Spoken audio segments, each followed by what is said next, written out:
Friends, நாங்கள் சரண்யா. இன்றைக்கி நம்ம வீட்டில் என்ன குழம்புனா முருங்கைக்காய் தான் போட்டு புளிக்குழம்பாட்டு வச்சாச்சு. நீங்களாம் என்ன குழம்பு வச்சிங்க, சாப்பிட்டீங்களா அப்படின்னு சொல்லுங்கள். நாங்கள் சாப்பிட்டுட்டோம். அதுக்கப்புறம் என்னன்னா ரொம்ப கஷ்டமாக இருக்குங்க. என்ன கஷ்டம் தான் கேட்குறீங்க? உனக்கு என்றைக்கு தான் கஷ்டன்ற மாதிரி இருந்துச்சு அப்படின்னு சில பேர் நினைப்பாங்க.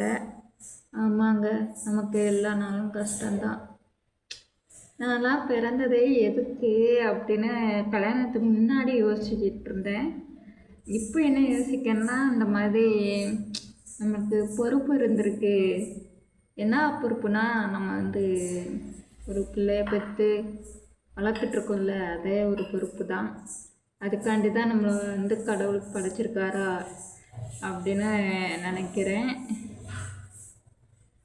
ஆனால் 1000 சோதனைகள் கொடுக்குறாரு. யாரும் இல்லாமல் இந்த மாதிரி சோதனை கொடுக்குறாரு. அதெல்லாம் தாண்டி தான் வரணும்.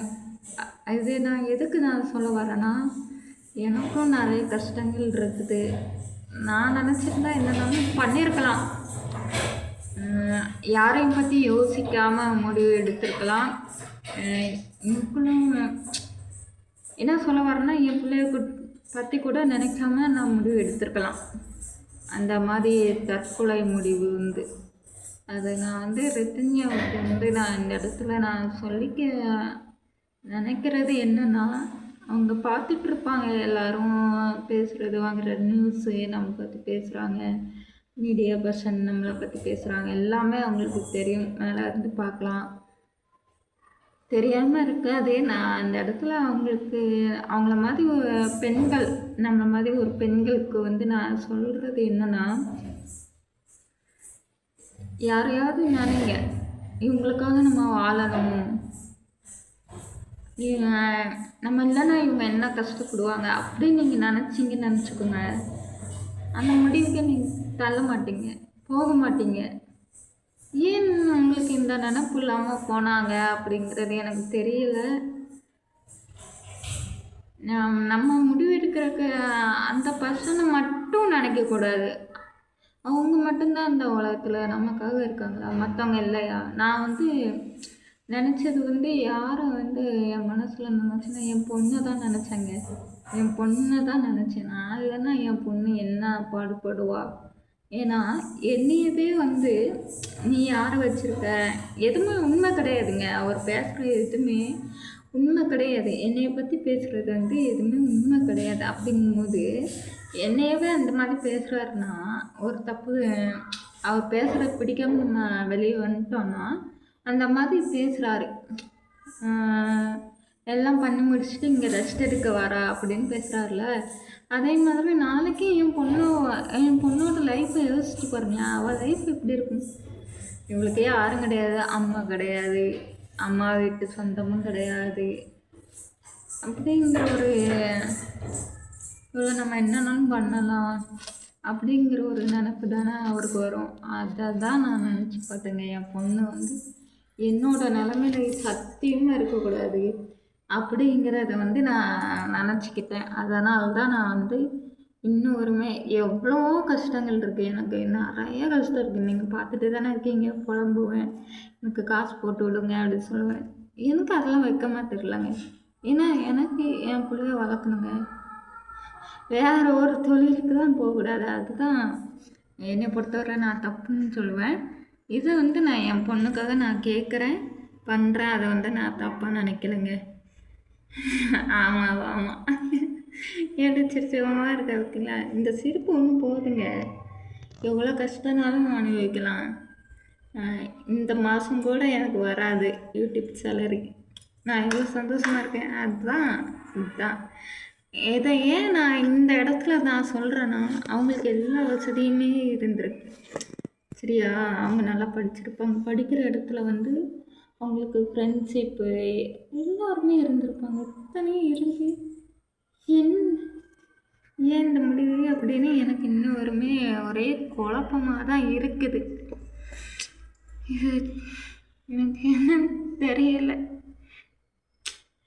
அவங்க அப்பா அம்மாவை நினச்சி பார்த்துருக்கலாம், இல்லைன்னா ஃப்ரெண்ட்ஸை நினச்சி பார்த்துருக்கலாம். நமக்காக அப்படி நம்ம உயிர் ஃப்ரெண்டு இருக்காளே, அவகிட்ட போய் சொல்லலாம், இந்த மாதிரிலாம் நினச்சிக்கலாம். படித்த படிப்பு சரி, அந்த படிப்பு தான் இருக்குல்ல நமக்கு. யார் என்ன நம்மளை சொல்லிடுவாங்க, நம்ம பக்கம் நியாயம் இருக்குது. இவங்க இப்படிலாம் பண்ணலாமா அப்படிங்கிற ஒரு நினப்பு இருந்திருந்தால் அப்படி போயிருப்பாங்களா?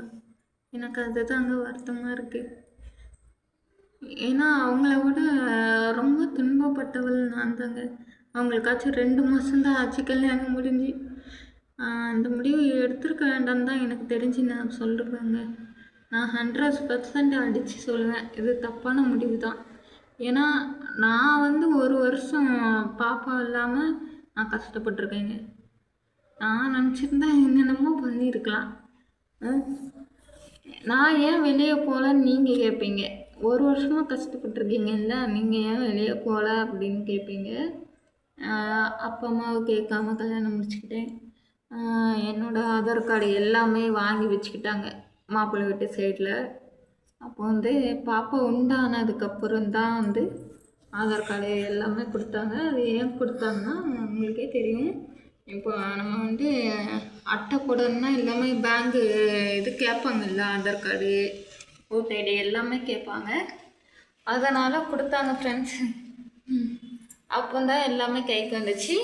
அதுக்கப்புறமே ஏன் வாங்கலை, குழந்த பிறந்தப்போ வாங்கியிருக்கலாமே அப்படின்னு நீங்கள் நினைப்பீங்க. தலை வேறு சொல்லுன்னு பிடிச்சி இழுக்குது ஃப்ரெண்ட்ஸ். அதே ஏன் வாங்கலைன்னா அவங்க தான் நிரூபிச்சிட்டாங்களே, அவங்க பையன்தான் ஆம்பளைங்கிறத வந்து நிரூபிச்சிட்டாங்க. இனிமேல் வந்து நம்ம பையனுக்கு பொண்ணு கொடுப்பாங்க. இதுதான் இந்த உலகத்தோட இது வந்து இதுதான்.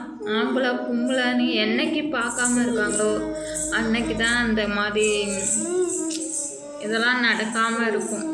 உண்மை அதுதாங்க.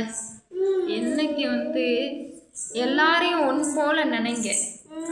ஆம்பளைனா ஒரு இது அவனுக்கு ரைட்டு, நீ தான் கரெக்டாக இருக்கணும். ஆம்பளையும் கரெக்டாக இருக்கணுங்க, ஆம்பளையும் கரெக்டாக இருக்கணும். பொண்ணு மட்டும்தான் கரெக்டாக இருக்கணும். நான் எந்த இடத்துலையும் நம்ம சொல்லக்கூடாது. பொண்ணுங்க தான் சில பேர் இதாக இருக்காங்க. அதனால தான் சில பொண்ணுங்க கஷ்டத்துலேயே அப்படியே மனசுக்குள்ளேயே வச்சுட்டு அப்படியே போயிடுறாங்க. நானும் நிறைய தடவை பண்ணியிருக்கேங்க. நான்லாம் அதை பற்றி பேசுகிறதுக்கு கரெக்டானது கிடையாது. நான் வந்து நிறைய தடவை பண்ணியிருக்கேன். உங்களுக்கே தெரியும் தான், பார்த்துட்டு தானே இருக்கீங்க. ஆனால் தப்பிச்சிட்டேன், விதி இல்லை. அதே மாதிரி ஆமாம், தப்பிச்சிட்டேன். எனக்கு விதி இன்னும் கூடி வரலை. இப்போ வந்து நான் வந்து போகக்கூடாது அப்படின்னு நினைக்கிறேன். ஏன்னா என் பிள்ளைய நான் வளர்த்து நல்லா ஒரு ஆளாக்கணும். நான் வந்து படிப்பு இல்லாமல் கஷ்டப்படுறேன் இல்லையா, அவளை நல்லா படிக்க வைக்கணும். அதுதான் என்னுடைய பெரிய ஆசையே. அவளை நல்லா படிக்க வச்சு யாரோட உழைப்புலையும் அவள் வந்து யாரை சார்ந்து இருக்கக்கூடாது, அவளை சார்ந்து தான் எல்லோரும் இருக்கணும். அதுதான் என்னுடைய லட்சியம், என்னுடைய கனவு. என் பிள்ளை அழகாக இருக்கணும். பார்த்தீங்களா, என் பிள்ளைய நான் இப்படி வச்சுக்கேன். சிரிப்பாக இருக்கேன், சந்தோஷமாக இருக்கேன். வந்து எப்பவும் இதே சிரிப்போட நல்ல ஆயுசோட இருக்கணும்.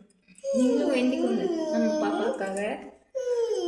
அதே மாதிரி அந்த ரெட்ட அண்ணியா அவங்களுக்கு வந்து நம்ம வேண்டிக்கலாம், அவங்களோட ஆத்மா சாந்தி அடையணும் அப்படின்னு.